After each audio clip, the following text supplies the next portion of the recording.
professional performance and core energy coach. It has been, I just realized this is far away. It has been my soul's purpose to help you, to help women get your shit together so you can break free from that mental prison that you find yourself in and build a life in the business that you're not only proud of, but actually excited to wake up to every single morning.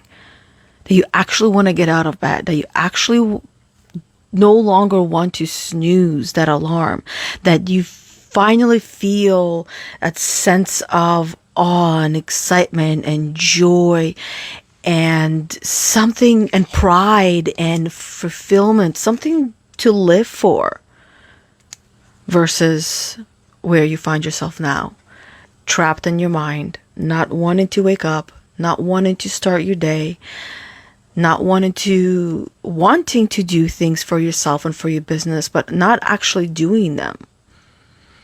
And it starts with a question: are you a leader? And the answer is very simple. Yes, you are. You are a leader, whether it is by choice or default. But also, a leader plays a massively important role in everybody's life around them, as well as their own. And that's the most important role to play. The role of being a leader in your own life. We all lead a life and live a life by example, and we learn from other people's lives, from their example, from how they are living their life, whether they're expressing it outwardly, but a lot more you learn of how they're expressing their life and how they're showing up in their life in the silence. A lot of people will talk a big game, but not live it.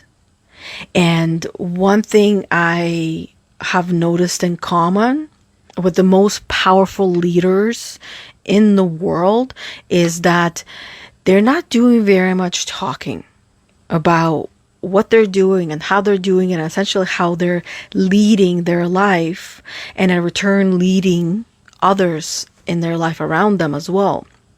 Is that they're showing up every single day, especially on the days that they don't want to. Everybody is a leader by default or by choice. There's always somebody watching. There's always somebody listening and paying attention. And if there's nobody physically there with you, then it's you who's watching and listening and paying attention.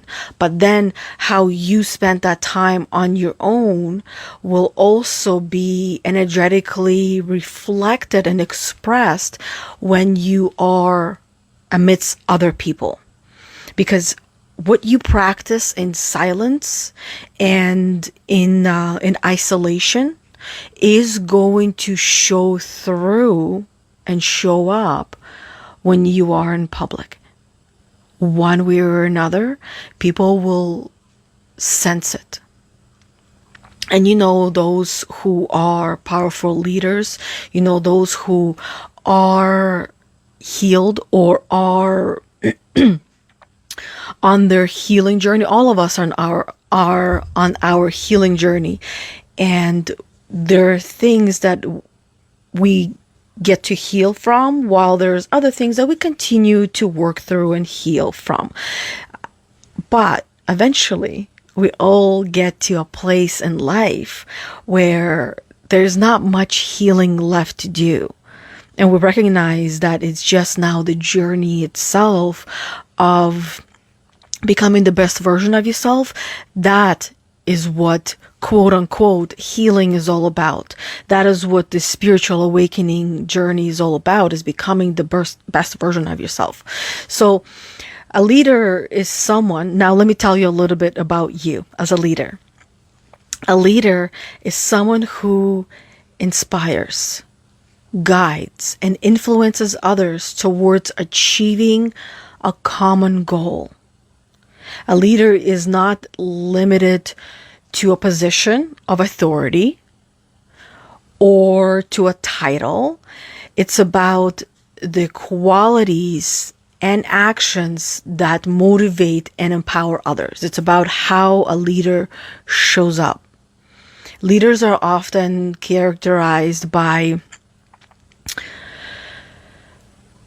how good of a communicator they are, their ability to communicate effectively.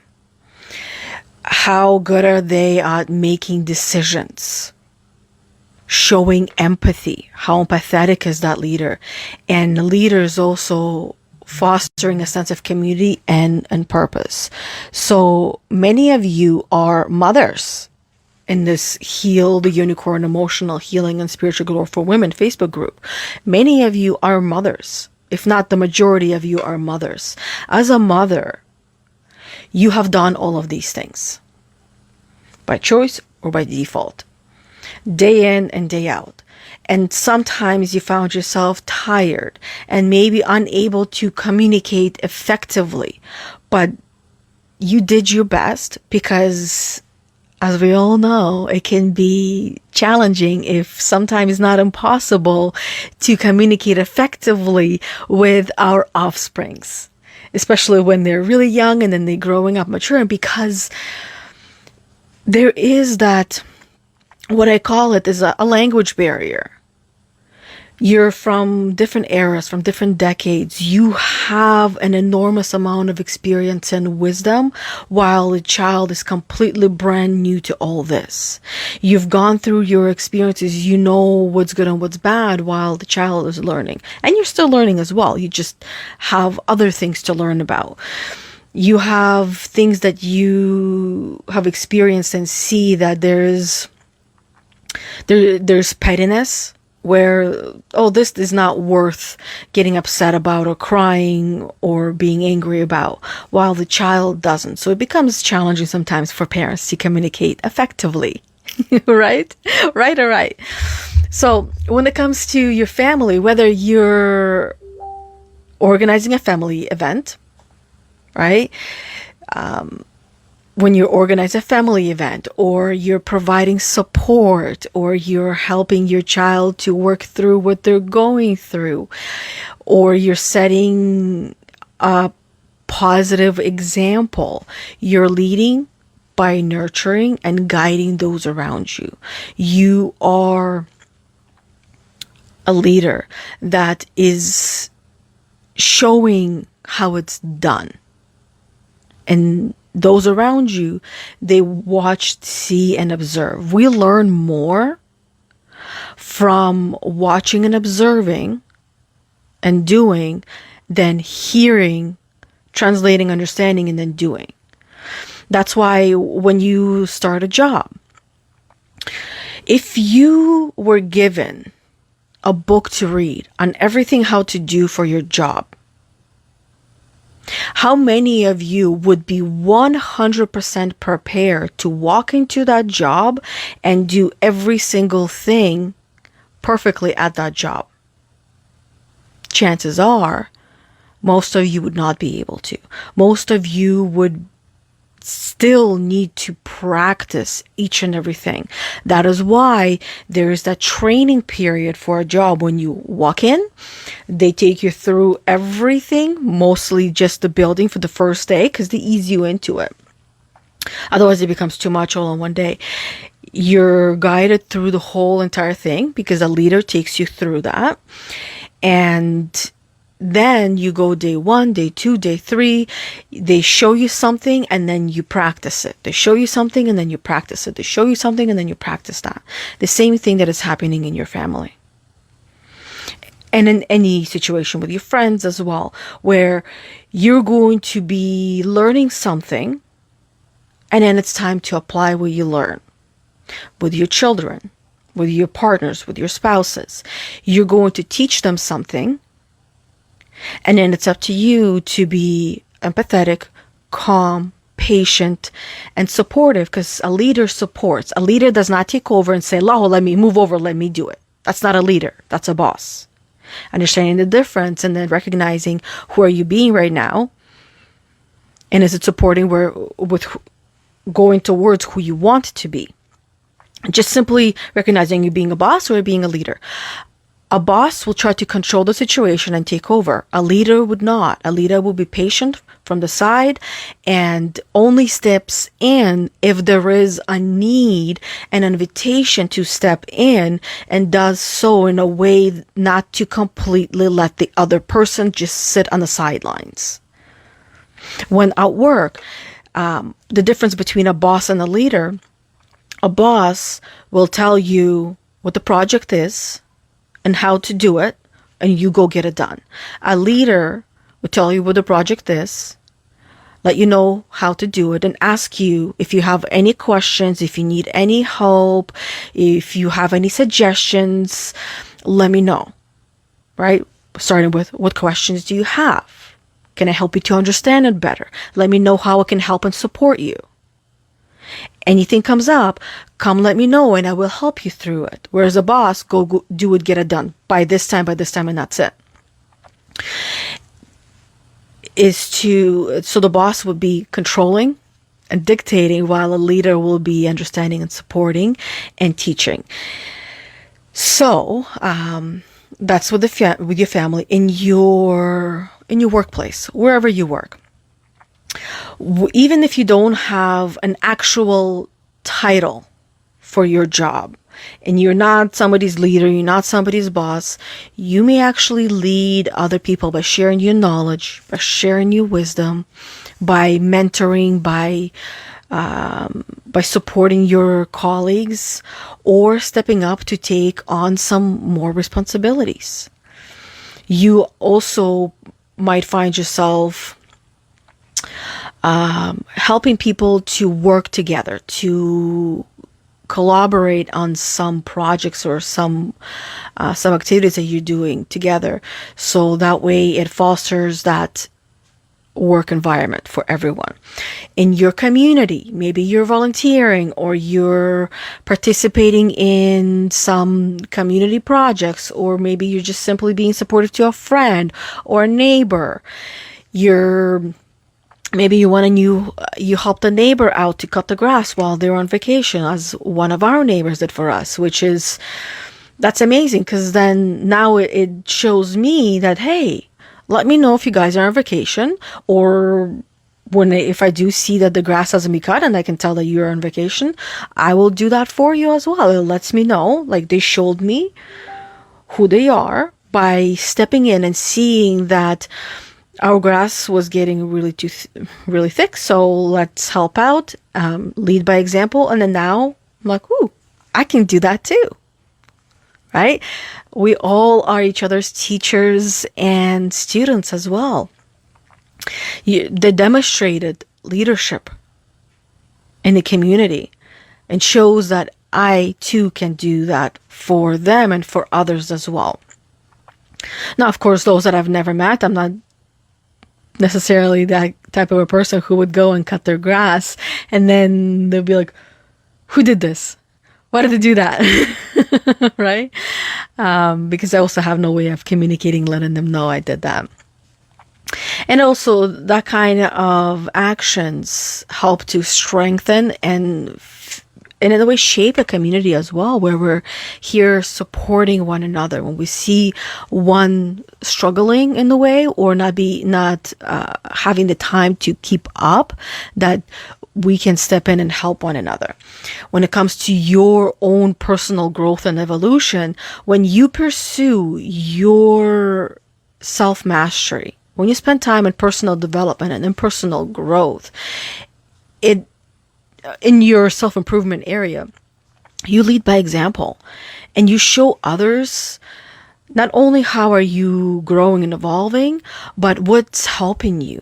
And the fact that this continuous learning and growth, it encompasses and helps you to become more self-aware, and you become a different, better person, and other people will notice. They will notice, and how they react or respond will tell you more about them than you. And this would also be your opportunity to perhaps even clean house. And what I mean by that is there are going to be people who will be petty. And the way that they will be petty is they will minimize your growth and evolution. And the reason why they do that, it's not about you whatsoever. It's about them. It's how they feel about themselves, that you are becoming something and someone, and they see and feel that you are better, but they themselves either don't know how to or are not ready because they are essentially comfortable where they are and don't want to. Whether it's the conscious or unconscious don't want to. Because once we really want to change, nothing is going to stand in our way. We will change no matter what. But when we don't want to change, when we're simply not ready, no matter what is happening around us, we're simply not going to. But one day we wake up and we want to. And we're good, and it just becomes one of the normal things that we do. But usually that happens because that person, little by little, is starting to change that habit of working on themselves as they previously didn't. Because all of us went to school, and school really taught us to hate learning. It really did. At least for me, it taught me that I don't like to learn. I hate school. It's not fun. It's boring and it's draining. There is no fulfillment. There's no joy in there. There's nothing in it for me. But because it wasn't teaching me the things that were for me, the things that made me feel good. An example would be, because each and every one of us is different here, I'll ask you, what is it that you love doing every single day? What could you spend all day doing or talking about every single day? And I will show you your areas of curiosity and your passions. Now, for me, I can talk about personal growth and development and about what it means to become the best version of yourself, performance, and if you will, and understanding the human existence and feelings and emotions and the purpose of them and the existence of them only in this lifetime, and beyond this lifetime, they no longer exist. They're no longer there. I can talk about that all day, and the human mind, the conscious, the subconscious. I can talk about that. Whereas for some of you, you understand the basic concepts or some concepts, but if I gave you a book to read on that, you might not enjoy it at all. It might be like you reading a book on how to put a car together. It would not be your thing. But for some of you, if you got a book on putting a car together, you would absolutely love that.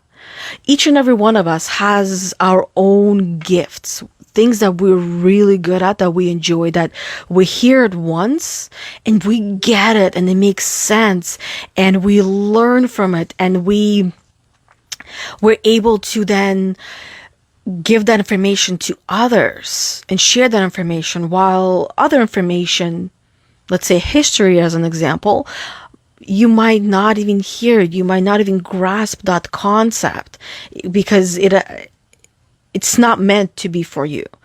And schools, they teach us a lot of those things that are not meant to be for us. While yes, they do teach us other things that are for us, but the majority, at least in my experience and the experience of all the women that have talked about it, schools with them to help in understanding the value of school for them, majority it was not. There was no value. It was just a little bit of things that were for them, but the rest of it was not. Now, also in your daily interactions, you are also a leader. Your kindness, your empathy, your active listening, your powerful leadership qualities show through all of that. Throughout everyday interactions, you inspire, you uplift, you motivate people around you, often without even realizing it. Who you are screams so loud that no one can hear. Think about that for a minute. Now, I want you to recognize that leadership is not about having all the answers to all the questions. And it's not about being perfect. It's about making a positive impact, no matter how small that impact is, and being willing to step up and own up to things when need be, to help out, to celebrate the ways that you already have led your life and led other people in your life, and how you continue to grow and evolve as a human and as a leader, and help those around you, how you inspire, how you empower, how you motivate, how you support, how you recognize other people, and at the same time, how you let other people be who they are without trying to change them. Understanding and respecting that every person is on their own journey, and if they're not ready to change, even if they have a problem that you see as a problem, but they yet don't see it, that it's okay to let people be and figure that out on their own. Yes, speak up. Yes, tell them. Yes, express yourself, because this is what a true leader and true friend would do. If you see someone suffering, you don't just ignore it. You step in and you help, but not take over and not do things for them. You're going to help in the way that you still have detached involvement.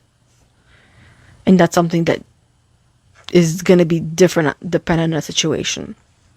So, now that we're done here today, I would love to hear, what are you going to be doing differently in ways how you are showing up and will be showing up as a leader going forward, starting today, without putting it off until another day? What or how are you going to be a different leader starting today? And also, I want to invite you to, if you are interested and ready to become the best version of yourself, if you're ready to get your shit together, if you're ready to escape that mental prison that you find yourself in, whether it's every single day or once in a while, and you really want to get your shit together, so you're no longer trapped in your life or in your mind or in any kind of circumstances, that no matter what you're going through, you see it as an exciting challenge as you once did. If you're ready for that, then I invite you to reach out to me directly so we can have a chat and I can see how I can help you. And even if I can. And if I can't, there's going to be other people who I can connect you with who will be able to help you with whatever it is that you're looking for help with. Otherwise, have an amazing the rest of your day. I will see you all next Monday at 11:45 a.m. Eastern Time in this group once again for a weekly live card reading, or I'll see you next Thursday at 11:45 a.m. Eastern Time for another one of these weekly Get Your Shit Together weekly live guidance with myself, Yana Kasperczak. Have an amazing rest of your day. Thank you for all of you who were on here live with me, everyone who has commented. I don't see any on here, but I can see there are people on here. So thank you, everybody. And until we see each other next time, or maybe we'll see each other in the messenger prior to that. Until next time, bye. Or have an amazing weekend as well.